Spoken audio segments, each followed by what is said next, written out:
안녕하세요, 김일조입니다. 오늘은 제가 유튜브 첫 영상을 올린 지 딱 1년이 되는 날입니다. 작년 10월 3일 장호항 여행 영상을 시작으로 이렇게 유튜브를 시작하게 되었는데, 때로는 너무 많은 에너지가 쓰인다는 생각에 그만두려고도 하였지만, 많은 구독자분들이 응원해주시고 기다려주신 덕분에 이렇게 1년간 꾸준히 해올 수 있었습니다. 늘 감사드립니다. 그래서 오늘은 조금 색다르게 주식 질문이 아닌 제가 부모님께 받은 교육에 관해 궁금해하시는 분이 계셔서 영상으로 응답을 드려보겠습니다. 이번 영상으로 다른 구독자분들도 저에 대해 조금 더 알아가실 거라는 생각이 듭니다. 그럼 질문을 읽어드리겠습니다. 4세 아들을 키우는 주부입니다. 짬짬이 보고 있습니다. 감사합니다. 궁금한 거 질문드립니다. 김일조님의 부모님께서는 어떻게 가정교육을 하셨는지 궁금합니다. 사교육을 하셨는지, 자유롭게 키우셨는지, 자식을 훌륭하게 키우고 싶습니다.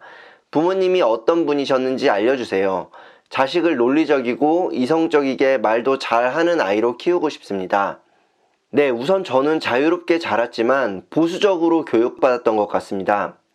저희 어머니께서는 제가 어렸을 때부터 시험 성적으로 혼내신 적이 한 번도 없었습니다. 초등학교 저학년 때는 정말 거의 꼴찌를 하고 와도 모르는 것은 잘못이 아니다. 모르는 것을 모르고 지나가는 게 잘못이다. 라고 하시며 시험이 끝나면 늘 틀린 문제를 옆에 앉아서 같이 풀어주셨습니다. 그렇게 시험 점수에 관한 압박은 전혀 없었고, 제게 시험은 늘 마음 편하게 아는 대로 본 이후에 틀린 것을 함께 푸는 것이었습니다. 그리고 시험을 못해서 거의 꼴찌를 하고 있을 때도 어머니께서는 늘 꼴찌가 1등 된다. 꼴찌가 1등 된다. 라고 말씀을 주문처럼 제게 해주셨습니다. 그러던 어느 날 초등학교 고학년이 될 때쯤 어머니께서 학교로 불려갔다 오신 후 이후에 안방에서 엎드려 울고 계신 것을 본 적이 있었습니다. 왜 울고 계신지 질문드리진 않았지만 어림짐작으로 제 성적 때문에 마음 아픈 일이 생기셨겠구나 하는 것을 알 수 있었습니다. 그래서 그 이후로는 적극적으로 공부해서 상위권은 아니어도 중간 이상은 늘 유지하게 되었습니다. 그러다 중학교, 고등학교를 가면서 점점 욕심이 나서 스스로 치열하게 경쟁하며 살아왔고, 지금은 주변 또래들 중 가장 원하는 대로 살고 있다고 자부하고 있습니다. 돌이켜보면 많이 부족했던 저를 늘 믿고 응원해주신 어머니 덕분에 꾸준히 발전할 수 있었던 것 같습니다. 저는 늘 호기심이 많았습니다. 어른들이 느끼기에 정말 쓸데없는 호기심도 많았는데, 그런 질문들을 할 때마다 어머니께서는 너는 어떻게 생각하니? 하고 물어봐 주셨고, 제 생각에 대해서 같이 공감해 주시며 대화하셨습니다. 그리고 이것은 나중에 알게 된 일인데, 학창시절의 친구 중 소위 말하는 날라리 친구가 집에 놀러와서 제게 담배 피는 것을 보여준 적이 있었습니다. 그때 어머니가 밖에서 들어오시다가 베란다에서 담배 피는 친구의 모습을 보시고 다시 나가서 배를 누르고 수습할 시간을 주셨다고 합니다. 그리고 제게는 늘 좋은 길로만 가고 좋은 사람이 되리라고 믿는다고 말씀해 주셨습니다. 저는 어머니의 말씀 덕분에 자연스럽게 불량한 친구들과 멀어지게 되었습니다. 저도 그때가 기억나는데, 떠올려보면 본인 집에 들어오면서 배를 누르는 일이 말이 안 되는 것인데, 그때는 정말 들키지 않아서 다행이라는 생각만 하고 지나갔다는 게 신기한 것 같습니다. 만약 그때 어머니께서 쥐잡듯이 혼내고 나무라기만 하셨다면 오히려 더 엇나가는 문이 열리지 않았을까 싶습니다. 그리고 과연 저라면 그렇게 참고 기다릴 수 있었을까 싶은 생각도 들면서 저 또한 기다릴 줄 아는 사람이 되어야겠다는 생각이 듭니다. 이제 저의 아버지에 관해 말씀드리면, 저희 아버지는 정말 엄하신 분이었습니다. 어렸을 때부터 자연스럽게 아버지께 말씀드릴 일이 있다면 무릎 꿇고 말하는 게 습관이었습니다. 지금 생각해보면 아버지의 과한 엄격함에 마음적으로는 멀어졌던 것은 아쉬운 부분인 것 같습니다. 그리고 아무리 작은 것이라도 거짓말을 하면 회초리를 맞았습니다. 그래서 늘 잘못하지 않으려고 노력했는데, 사춘기 때 한 번은 옆 학교 아이들과 단체로 심하게 싸워서 경찰서에 간 일이 있었습니다. 그때 합의금을 물고 다들 부모님께 뺨을 맞고 크게 혼나고 있을 때, 저는 이제 집에 가면 정말 죽었구나. 사소한 거짓말만 해도 그렇게 혼내시는데 이렇게 잘못을 했으니 호적에서 파이겠구나 하는 생각이 들었습니다. 그런데 집에 가니 아버지께서는 조용히 한 말씀만 하셨습니다. 좋은 경험했다. 그렇게 살면 애물단지 취급밖에 못 받는 거다. 들어가서 자라. 그리고는 일체 그 잘못에 대해서 혼내지 않으셨고, 그때 친구들이 단체로 가출을 할 때도 저는 죄송한 마음에 집에서 반성을 하고 그 이후로 정말 좋은 친구들과만 어울리려고 노력하였습니다. 집이 여유가 있는 편이 아니라 용돈을 넉넉하게 받지는 않았지만 책을 사는 데만큼은 늘 아낌없이 지원해 주셨습니다. 그리고 다양한 책을 읽는 것에 대해 늘 칭찬해 주셨고, 무뚝뚝한 분이셨기 때문에 그 사소한 칭찬 한마디가 제게는 아주 큰 원동력이 되었습니다. 그래서 더욱더 많은 책을 읽게 되었고, 그 내용을 부모님께 알려드리고 싶어 했습니다. 그리고 늘 창의적인 생각을 하는 것과 인사성이 바른 것에 대해 자랑스러워 하셨고, 그런 것에 매일 칭찬해 주셨습니다. 그리고 부모님께서는 보수적인 데 반해 굉장히 큰 자유를 주셨습니다. 그것은 바로 종교의 자유였습니다. 부모님이 두 분 다 천주교셨기 때문에 저 또한 태어났을 때부터 자연스럽게 천주교인이 되었습니다.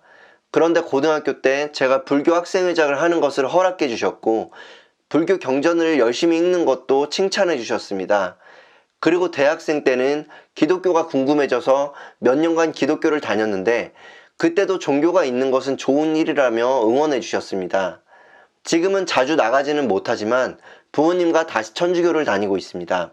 그리고 행복에 관해 가장 중요하게 생각하셨는데, 아주 꼬마 때는 누나를 따라 피아노 학원을 갔을 때 조금 다니다가 아버지 앞에 무릎을 꿇고 앉아서 피아노 학원은 너무 불행한 것 같다고 말씀드리니 무엇이 행복할 것 같냐고 질문하셔서 태권도 학원을 보내달라고 말씀드렸던 것이 기억납니다.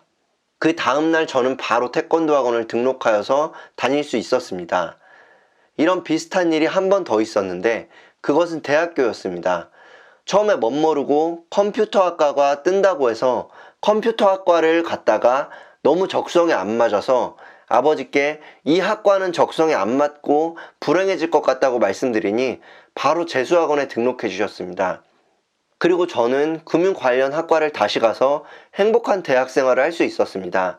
지금 떠올려 보면 박봉인 상황에서도 바로 그렇게 해주신 것에 감사한 마음이 많이 듭니다.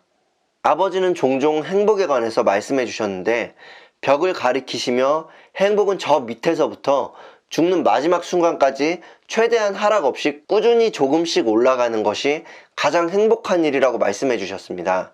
갑자기 어느 순간 저 천장까지 올라가게 되면 늘 떨어질 것에 대한 불안감을 안고 살아야 된다며 스스로의 힘으로 바닥부터 시작해서 꾸준히 차근차근 올라가는 것이 가장 행복한 길이라고 말씀하셨습니다.